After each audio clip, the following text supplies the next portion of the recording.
Hello everyone. My name is Guilherme Klausner. I am a PhD student in Theory and Philosophy of Law at the Law School of the State of University of Rio de Janeiro, with a master's degree from the same institution, with a dissertation about the relations between heavy metal, heroic aristocratic images, and reactionary political imagination.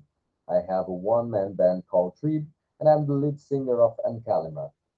Today I'll talk about the differences in the social-political perspectives of Brazilian and European Völkisch metal. My paper is entirely based on a chapter I wrote for the book Heavy Metal Music in Latin America: Perspectives from the Distorted South, edited by Nelson Barras Dias, Daniel Nevares Araújo, and Eliud Ribeira Segarra. In it, I interviewed members of three bands, Arandu Aracua, Armada, and Miastenia, and use some of their lyrics to prove 2 points. The first one, the image of the Native American, of the Índio, plays a structural role in Brazilian folkish metal, played by the image of the barbarian in European folkish metal. The second one, the image of the Native American in Brazilian culture in general and in Brazilian folkish metal specifically lent itself less to right-wing discourses than the image of the barbarian in European culture in general and in European folkish metal specifically. I will develop some aspects of those arguments, mainly what I mean about the term image and the meaning of anthropophagy as a way of thinking in Brazilian culture, while reaffirming my arguments. So, first of all, what do I mean by folkish metal? Why am I not talking about folk metal? These are easy questions. I think that we can all agree that when we listen to the term folk metal, we all imagine a certain kind of sound, even if this kind of sound encompasses music so diverse as the ones produced by The Who, Corpiclaani, Amorphis, and Aranduaracua. Today I'm not talking about sound, I'm talking about images. Even though heavy metal is a music genre and music plays a big part in the way we think about bands and their sounds, metal lyrics are also poetry, and therefore subject to poetic classifications. So, we could think, for the lack of a better classification, of an epic metal, a tragic metal, etc. Not necessarily epic or tragic, but we can classify heavy metal music using the images and narratives they convey. I'll ask you to consider, for example, black metal. Think about the characteristics that are common to the bands. Does Satan plays a part? Yes, so do Odin and Thor. Yet Satan, Odin, and Thor play their part in other subgenres too. To a point, we can think about a satanic metal that deals with the devil, pun intended, and a Nordic pagan metal. If this sounds out of the point for you, think about Christian metal. This classification is not based at all on the musical elements of the music, but only on its lyrical content. So, Turkish metal. What do I mean by Turkish metal? Although I am aware of the ambiguity entailed in the term Völkisch after the Nazi experience, my use of the term does not necessarily refer to that ideology and its history. When I utilize it, I am evoking the neo-romantic trend that became cultural fever in Wilhelmine Germany. Its roots date back to the beginning of the 19th century, when some members of the Romantic movement tried to discover a common culture for the German population, who was not unified at the time. Volk means folk, people. Names like the Grimm brothers, Otto Gierke, Wagner, and others may be considered part of that trend that, by the end of the 19th century, was reasonably well defined. As part of this folkish worldview of the time, I would like to point out some of the dominant elements: the love for the German soil, for the German traditional way of life incarnated in peasantry, for the German habits in law and politics, and for German history. In one word, the love for the German Sonderwert, a term used to describe the specificity of the German political unification and modernization process, but that could also be employed in a more vague way to define the sense of singularity that the Germans would cultivate concerning their culture in comparison with those of other national groups. Those elements could sometimes express themselves through an apology for primitiveness that rejected modern technologies, ways of life, cultures, and politics, as well as through a populism that, despite being focused on the peasants, left room for political authoritarianism. In a nutshell, when I use the term Völkisch to define the social political perspective that some song shows in their lyrics, I mean the presence of those elements, the valorization of the fatherland and the popular traditions, even if there is not a valorization of the national state or traditions valued are not those considered hegemonic. I understand Völkisch not as a particular cultural movement that developed from German history, but as a usual cultural development in many countries caused by some historical triggers, for example, late modernization, marginalization, romanticism as a cultural phenomenon, etc., and influences, sometimes German influences. The barbarian is the central image of the European folkish metal, a subgenre that, as I understand, focuses on the apology of tradition, using the word tradition to summarize what I said before. Bands like Raveland, Metzatul, Amon Amarth, Arcana, Tyr, and Burzum, among others, utilize it, attracting towards that galaxy of semantic and semiotic associations, interpretative keys for their work given by political myths in which the barbarian figure also takes on a special role. We must not forget that their image of the barbarian was construed with a series of political, social, academic, and economic elements and threats, such as the ones on the slide.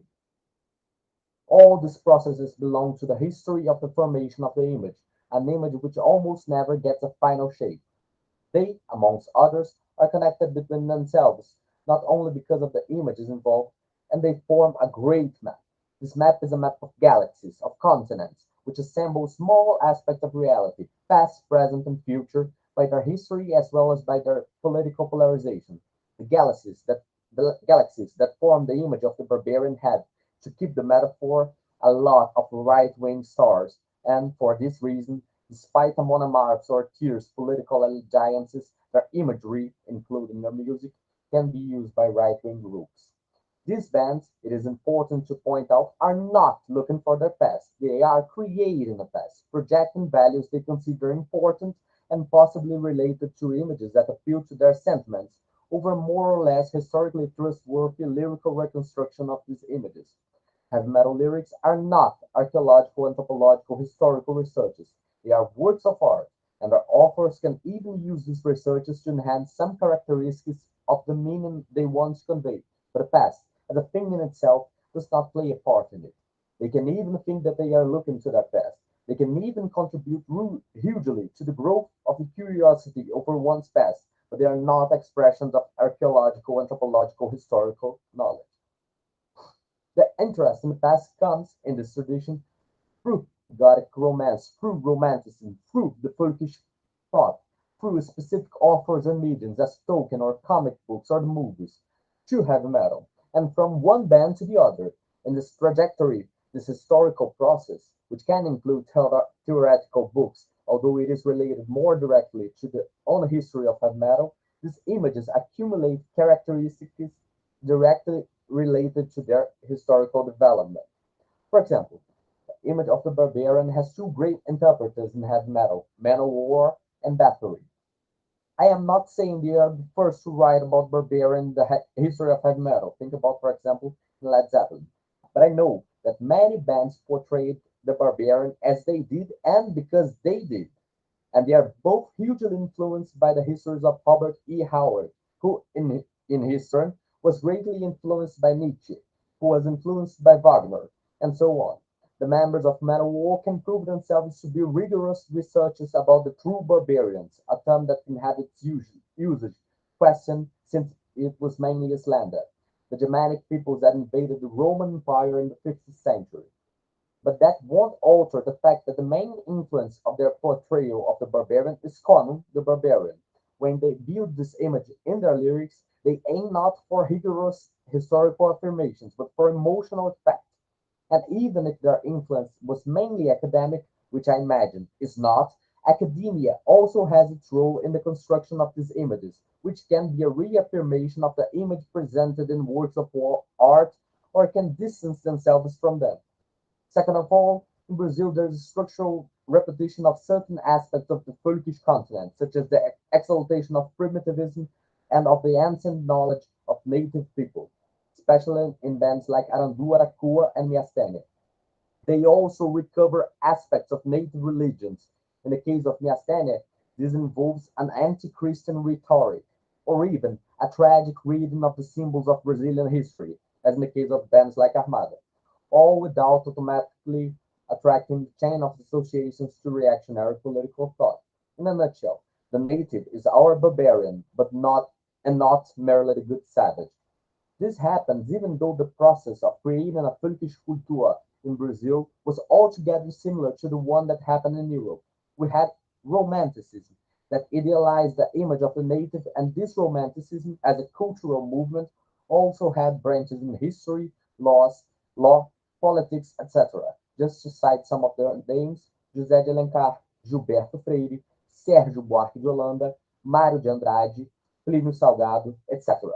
Authors of this nativist strand used indigenous images because they projected there a true Brazilianness, impossible to be found elsewhere in the 19th century and beyond, because of slavery and other market social differences that affected and still has their consequences in the country. The native, the Índio, as another, could overcome the social rift and be an image of the Brazilian community, just as the barbarian was in some countries in Europe.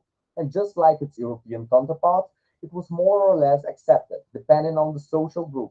These images are not exclusive, and it is acceptable that each group in a country can produce a certain image that channels its political feelings.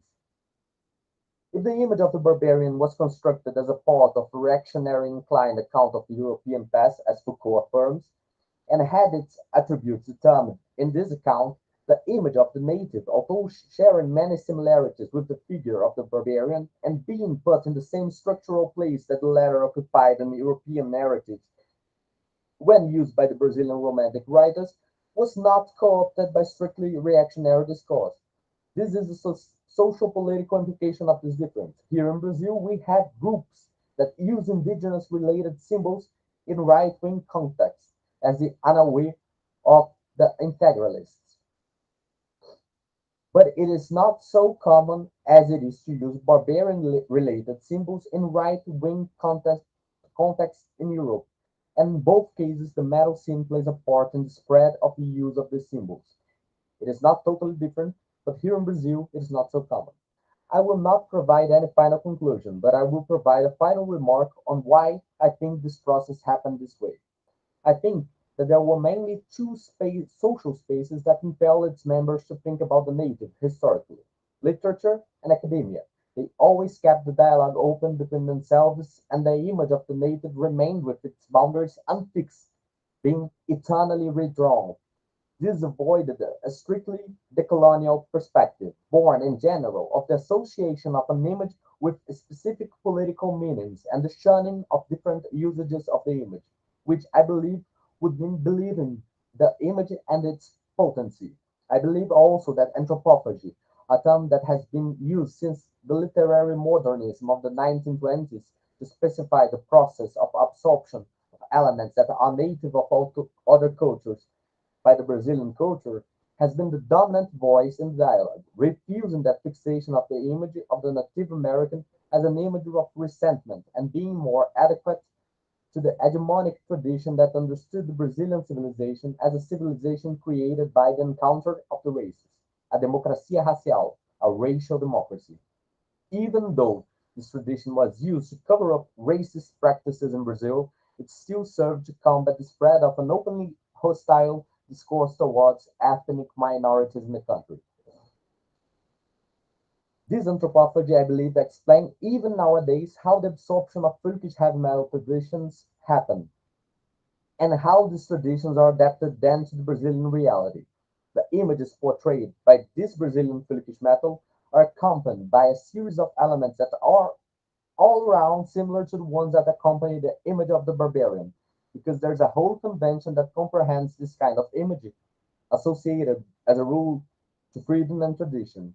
The Native American is our barbarian, and as such, he's a force of reaction, but he transgresses the tradition of reaction embodied by the barbarian. The image of the Native American can be thought of as an image of reaction, not only against the external colonizing forces, but also against forces that try to impose some specific way of thinking Brazilianness. Whether these forces are decolonial or, and this resistance is more important than the latter, fascistic. Its anthropophagic inappropriability prevents its subservience to any pre-established identity discourse or culture war. There's also another interesting factor which is politically relevant, and with it I'll end my presentation. There has been a significant growth in the mainstream acceptance of works by Native American writers. Works by authors like Davi Copenau and Ailton Krenak are available in every bookstore in Brazil. Zandrakim, vocalist and guitarist in the band Arandu Aracua, answered when I interviewed him that he preferred literature that was made by indigenous authors. Cacá Weira Jecupé, Daniel Mundukuru, Eliane Potiguara, Tamu Dan Wapichana, amongst others. Nevertheless, that does not imply a rejection of Brazilian nationality. Although singing in languages other than Portuguese, even though they have a recorded song in Portuguese, it is possible to think that is not about emphasizing a different nationality, like it often happens in other Latin American countries. Therefore, authors that manage to engage in dialogue between native cultures and Western cultures, such as the Village de Castro, are likely to be taken into account in these narratives. This contributes to the displacement of the discourse on the native peoples from its usual commonplaces, since decolonial and fascistic discourses are Western phenomena, and these narratives focus on, as Zanjo told me, thinking from an indigenous point of view instead of thinking about the indigenous people. With all of its misunderstandings, unavoidable in every image and in every perception of reality, I believe that the image of the native is still a powerful image in the Brazilian imagination, and for good. Even though we had a history of wrongdoing against the native peoples, this image always taught us to cherish our indigenous roots and to respect the native peoples. I don't know if this is the proper place to say that, but I like to end my speech by saying that this is, I believe, one of the greatest damages that our current government has done. It has done a lot of material damage, of course, to our economy and to the situation of the poor. But in its open hostility against the native peoples, Bolsonaro channeled the opinions of a part of the population that long stayed dormant, without an image to counter that of the native as symbol of Brazil.